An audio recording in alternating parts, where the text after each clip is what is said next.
में पढ़ते थे 5वीं क्लास तक और ग्वालियर में पहुंच गए 6वीं से, तो साइकिल से चला के ग्वालियर पहुंचते थे। अब साइकिल नहीं चल पाएंगे और चला भी लाएंगे तो लोग टोकर बोले भैया भैया टोक है ना, क्षमताएं कम हो रही है महाराज। चला तो अभी भी लेंगे प्रभु के पास, ऐसा नहीं चला के साइकिल से आ जाएंगे बोल, लेकिन अब भाई काय को जबरदस्ती दिखावा करते हो, गाड़ी भगवान ने दी है। चलिए बोलो सच्चिदानंद भगवान की। उन्होंने वहां की यात्रा की और अपने नाम से एक विशाल कुंड बनवाया, अपने नाम से। किसने? ब्रह्मा जी, जो अनेक देवताओं से सैकड़ों तथा अगाध जल राशि की लोस लहरों से सुशोभित था और कुमंद उत्पल कहर और पुंडरीक से आच्छादित हुआ वो कुंड सब पापों का नाश करने वाले। उस समय ब्रह्मा जी ने कुंड के विषय में इस प्रकार कहा। महाराज देख, आज कपड़ा बांधने के बाद ये खींचता था, अंदर नमी होती है नगले की, टाइटनेस करता था, सुखा देता। इसमें विधि पूर्वक स्नान करने से पापी जीव विमान पर बैठकर सुंदर दिव्य वस्त्रों से सुशोभित होकर प्रलय काल पर्यंत ब्रह्मा लोक में निवास करेंगे।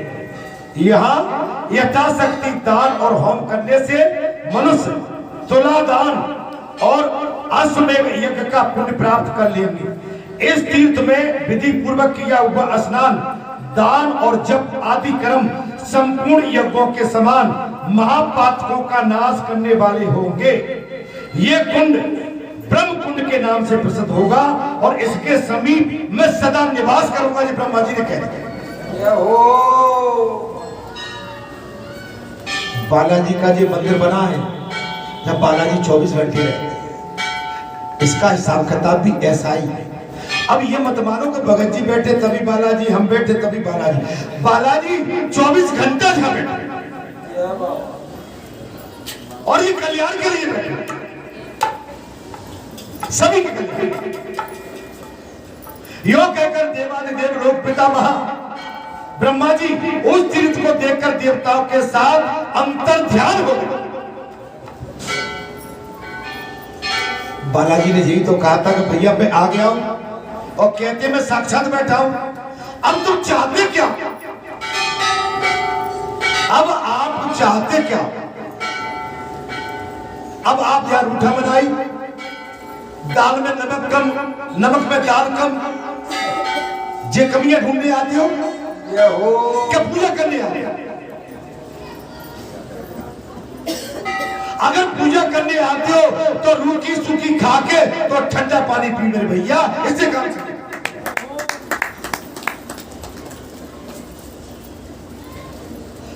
ये संतों के दर्शन के लिए, ये उनके भजन करने के लिए, ये ब्राह्मण या विश्राम के लिए नहीं है। विश्राम के लिए समुदाय भवन है, पीछे धर्मशाला है, इसके अंदर विश्राम करने की अनुमति नहीं। लेट लगेगी, बाथरूम जाओगे रात को, गेट खोलोगे, बाबा को तकलीफ दोगे।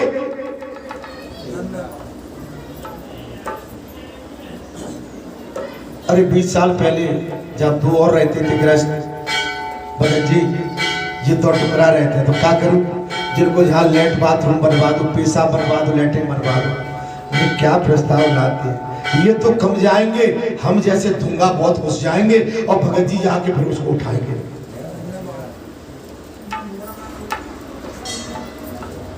मंदिर है ये मंदिर की परिक्रमा है। इसके अंदर बीड़ी, तंबाकू, लेट बात, पीक थूक निषेध है,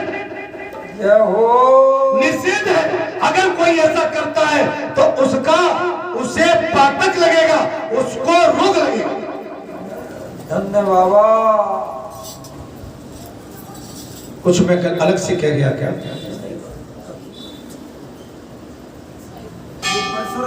अगर मुझे आज बता दे, मुझे भी यहाँ 24 साल हो गए, 24 साल में भगत जी का कमरा बता दो ना कोई बनाए क्या? भगत जी को कूलर लगा किसी कमरे में बता दो क्या? भगत जी यहाँ पर अगर वो 3 दिन तक बैठे रहते हैं तो क्या आज तक किसी ने भगत जी को सोते हुए देखा क्या? बता दो ना मेरे भाई। अरे भाई मैं तो आपसे पूछ रहा हूं, आप तो साक्षी हो इस बात के।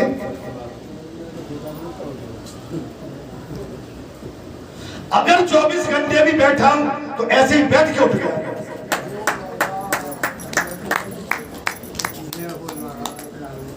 अब कोई कहे कि भाई हमारे लिए कमरा बनाओ, हम तो आश्रम एक समय कूलर लगा दो, हम यहाँ सोएंगे। ये सोने की जगह नहीं है, ये तप तपस्या भजन और कीर्तन संकीर्तन साधना की स्थान है। ये सोने का स्थान है क्या? सोने का जगह को महत्व समझो। आप जगह को जितना महत्व दोगे, जगह उतना आपको महत्व देगी, उतनी तपस्या आपको वापस करेगी, उतना कल्याण आपका करेगी। आपका जब बैठने से ही आपके हमारे विघ्न, हमारे अंदर जो पाप छाए हुए वो बैठते ही या के तप के योग से वो भस्म हो जाए।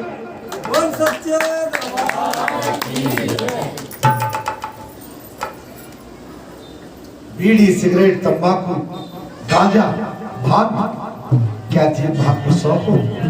क्या किन्हीं संतों को, क्या किसी पुजारी को, क्या किसी ब्राह्मण को शोभा देता है?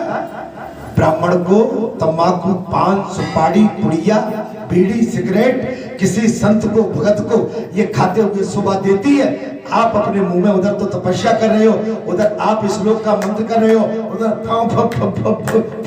कर रहे हो। ये शोभा नहीं देती, ये मर्यादा के विपरीत है। अरे जिस सरस्वती पर अमृत होना चाहिए, सरस्वती का पास होना चाहिए, उस पर तामसी गंदगी कैसे? क्या कह रहे? कुछ तो बोलो मेरे भाई।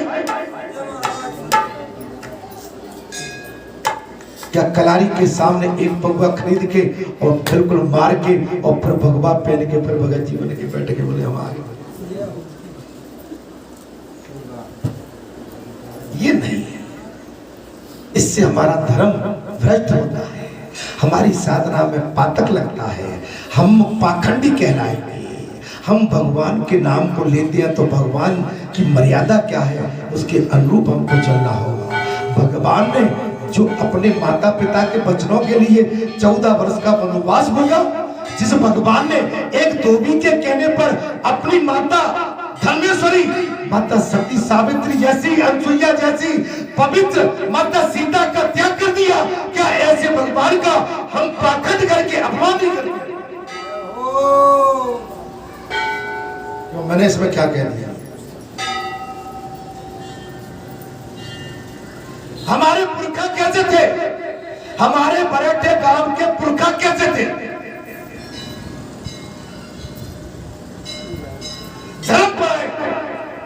धर्म कूट कूट में भरा था, मैंने अपनी आंखों से देखा है। दया उनमें कूट कूट के भरी थी, मैंने अपनी आंखों से देखा है। मैं एक पूरे गांव की गारंटी देता हूं, मेरे पुरखा, मेरे गांव के, मेरे संपूर्ण बस्ती के पुरखा ऐसे थे, तपस्वी थे, दिशाधारी थे।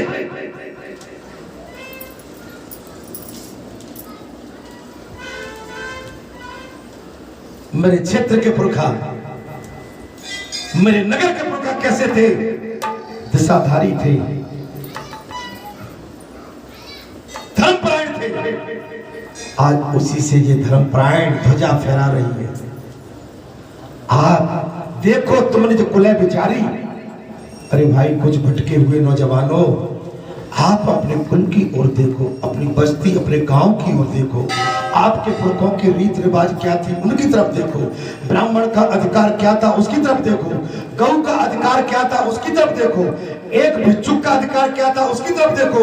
एक गरीब आपसे क्या चाहता था उसकी तरफ देखिए। उसके बाद आप कहने के हकदार।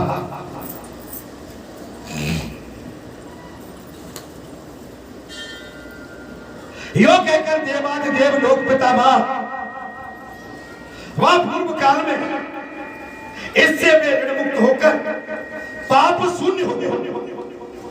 तब उन्होंने अपनी दोनों भुजाएं ऊपर उठाकर हर्ष से आंसू बहाते हुए कहा, ये ऋणमोचक नामक तीर बहुत उत्तम है। ऋणमोचक नाम का तीरक बहुत उत्तम है। मनुष्य पर हाई लोक और परलोक के ये 3 प्रकार के ऋण होते हैं। ढोलकिया बच नहीं पाओगे। भगत जी की बात अगर भगत जी समझा लोगे तो ऊपर वाला देख रहा है, ऊपर वाले समझा लोगे बीच वाला देख रहा है, और बीच वाले समझा लोगे जाके नीचे वालों देख रहे हैं, और सामने समझा लेंगे चारों दिशाएं देख रही है, और चारों दिशाओं को समझा लोगे आकाश पाताल बड़देव देख रहा है, इनको भी समझा लोगे 14 भवन एक पति होई। 14 भवन का जो अधिकारी है केदार सिंह, डॉक्टर साहब भगत जी के जहां अगर ऐसे करके समझा लोगे तो बात तब है, तब संसार को समझा लो। संसार में कैसे रहना है, कैसे रुकना है। जैसे एक यौवन अवस्था में बालक या बालिका आती है, वो अपनी यौवन अवस्था को संभाल ले जाए, बचा ले जाए, वो उसकी सबसे बड़ी तपस्या है, सबसे बड़ी तपस्या। यौवन अवस्था में बालक या बालिका अपने उस स्वरूप को संभाल ले जाए, उस स्वरूप को संभाल ले जाए, इससे बड़ी तपस्या कुछ हो नहीं सकती। अगर कहीं खिसक गए, सरक गए, चाहे बालक हो चाहे बालिका, कहीं दाग लग गया, दाग कभी छूटता नहीं है। संसार का दाग बड़ा खतरनाक होता है। जब हम वृद्ध योनि में आते हैं, जब हम यौवन अवस्था से जब वृद्ध अवस्था में आते हैं, तब हमको वो अपनी पुरानी हरकत याद आती है, तब हम बहुत पछताते हैं। अरे मूर्ख, ये तूने क्या कर दिया, क्या कर डाला, क्या कर बैठा। आज तू बहुत रामायण की, भागवत की, गीता की, विधान की, वेद की, धर्म की, नीति की परिभाषा हमको समझाता है। सोच उस समय तूने यौवन अवस्था में क्या क्या पातक कर डाले थे। जी बोल सच्चे दरबार। कुछ मैं ज्यादा भूल गया शायद, मैंने वही बोला है जो आप हम सब पर बीती है। ऐसा कोई माई का लाल नहीं, हाथ नहीं उठा सकता जिस पर अपनी यौवन अवस्था में कुछ बीती न हो। कोई उठा के बता दो, कोई माई का लाल हो तो इतनी बड़ी बड़ी सभा में कोई भी बता दो। कहीं न कहीं हम पाप के घेरे में बैठे होते हैं। हम में से हर एक पापी, थोड़ा कोई ज्यादा, कोई थोड़ा कोई। मनुष्य से भूल होती है, लेकिन भूल एक बार होती है, भूल बार बार नहीं होती। इसलिए मेरी बड़ी विनम्रता के साथ है, मैं आपकी परीक्षा नहीं ले रहा हूं, आप क्षमा करना। मैं आपको अपने आप को किसी को लज्जित नहीं कर रहा हूं, लज्जित नहीं कर रहा हूं।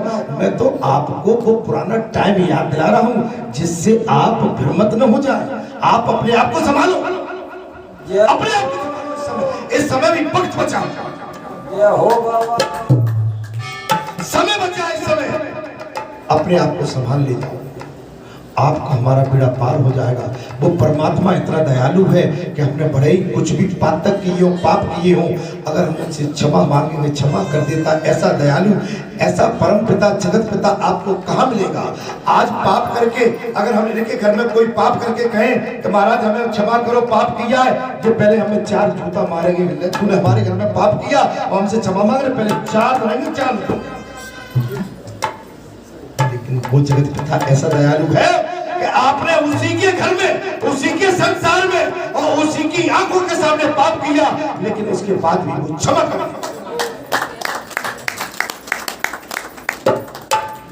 इसलिए अपने आप कथा तो मैं अभी पढ़ दूंगा। चतुरासक में भरता है खला तत्पुरहिर्वाचति। हे सखी, एक मेरा ऐसा पति है कि जो लिख तो लेता है लेकिन पढ़ नहीं पाता। दूसरी सखी कहती है मेरा पति ऐसा है, पढ़ तो लेता है लेकिन लिख नहीं पाता है। संसार में सब ऐसा ही चल रहे हैं, कुछ पढ़ने वाले हैं तो कुछ लिखने वाले हैं, कुछ लिख लेते हैं कुछ पढ़ लेते हैं, और पढ़ लेते हैं उनका बेड़ा पार होता है, और जो लिखे धरे रहते हैं वो अटके रहते हैं। पढ़ना सीख जाओगे, लिखना भी आ जाएगा और पढ़ना भी आ जाएगा तो बेड़ा पार हो जाएगा। बोलो सच्चिदानंद भगवान की जय। इसलिए मनुष्य ये लोक पर लोक में 3 प्रकार के ऋण हैं, वे सब इस तीर्थ में स्नान करने मात्र से क्षण भर में नष्ट हो जाते हैं। इसलिए यहाँ फल की इच्छा रखने वाले पुरुष को श्रद्धा पूर्वक विधि के साथ यथाशक्ति स्नान और दान करना चाहिए। इस प्रकार तीर्थ महात्म बतलाकर मुनि श्रेष्ठ लोमस उनके गुण की प्रशंसा करते हुए अंतर ध्यान हो गए। इसके आगे की कथा मैं अगले मंगलवार को कहूंगा। मैं अपनी वाणी पर कायम रहूंगा। कथा में तो मेरा मन लग गया है, और अगर चलाई तो 1 घंटा पार हो जाएगा कथा में। ठीक है, 11:15 बजने जा रहे हैं। ठीक, गर्मी का टाइम है, आपका ध्यान रखते हुए मैं कथा को यहाँ पर विराम देता हूँ। अगले मंगलवार को जी आपका दास, आपका सेवक आपके सन्मुख स्कंद पुराण भगवान की इसी कथा के इस प्रसंग को आगे कहने का प्रयास करेगा। आप कृपया करके कथा 8 बजे प्रारंभ हो रही है आज का, 9 साढ़े 9 की बजाय 8 बजे, इसलिए कथा मुझे 12 बजे विराम देना पड़ेगा। गर्मी है और मैं कथा को देर तक चलाता हूँ, मेरे कुर्ता खींचा जाता है। महाराज तुम तो गाड़ी पे बैठ के जा रहे हो, मरवाओगे क्या, गर्मी पड़ रही है, तब गए। ठीक है, जय जय राम कथा, जय सिया राम कथा, जय जय राम कथा सुंदर करतारी, संशय विहत भोला मनहारी।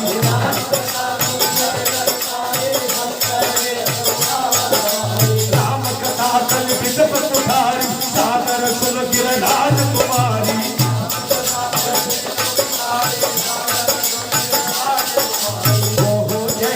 राम कथा, जय जय राम कथा, जय जय राम कथा,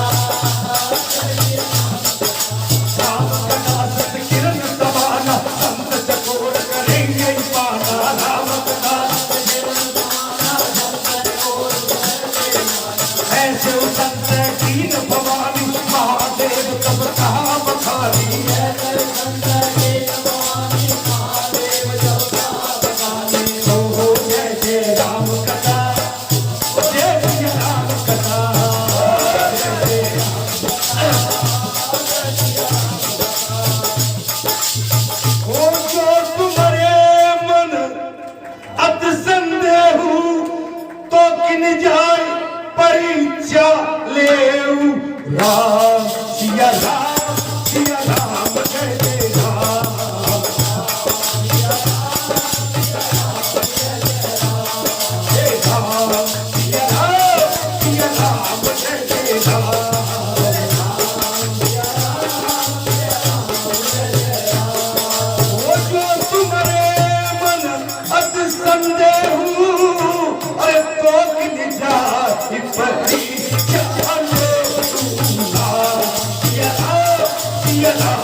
लगे सती के जैसे जाए मोह ब्रह्म भारी, अरे करियो जो जतन दिव्य कभी जारी। सिया राम, सिया राम, जय जय राम।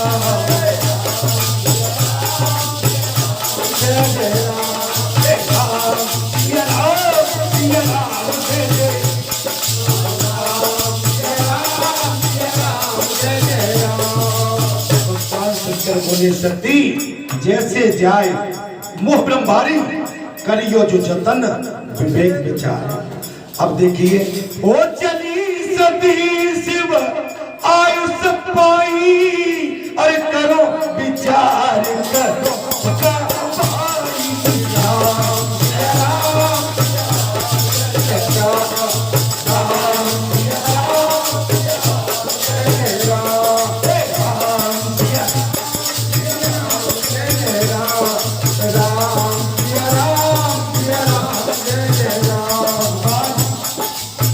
अनुमति मिल गई सती को और भगवान शंकर ने कहा सती मेरे आराध्य रघुनाथ की परीक्षा लेने तो जा रही हो लेकिन सावधानी से परीक्षा लेना। महाराज और भगवान शंकर क्या सोच रहे हैं यहाँ मन अनुमाना और दक्ष सुता को नहीं कर लिया।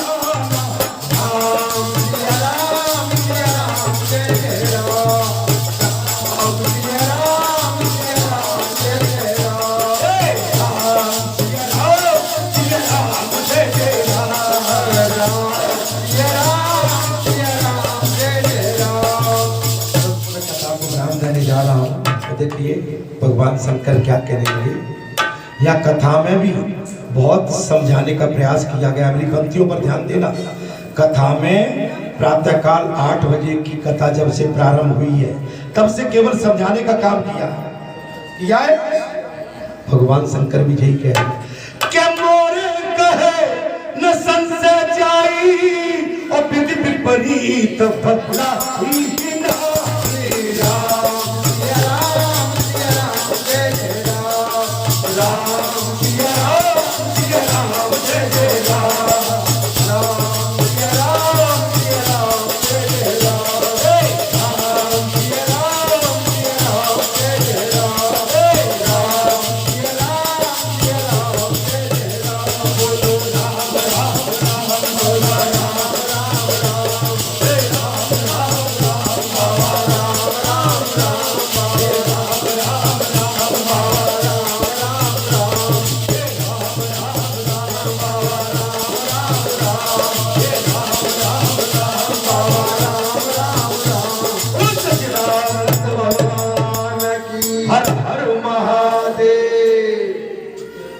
कथा को विराम देता हूँ, वाणी को विराम देता हूँ। भगवान की आरती होगी। मेरी कथा के प्रसंग में जो भी मेरी वाणी के माध्यम से उच्चारण किए गए थे सत्य सत्य, अगर सत्य वाणी से भी किसी को पीड़ा होती है तो मैं इसके लिए आपसे क्षमा तो नहीं चाहूंगा, लेकिन उम्मीद करता हूं कि सत्य वाणी को सुनना इसी में कल्याण है। जय श्री राम, जय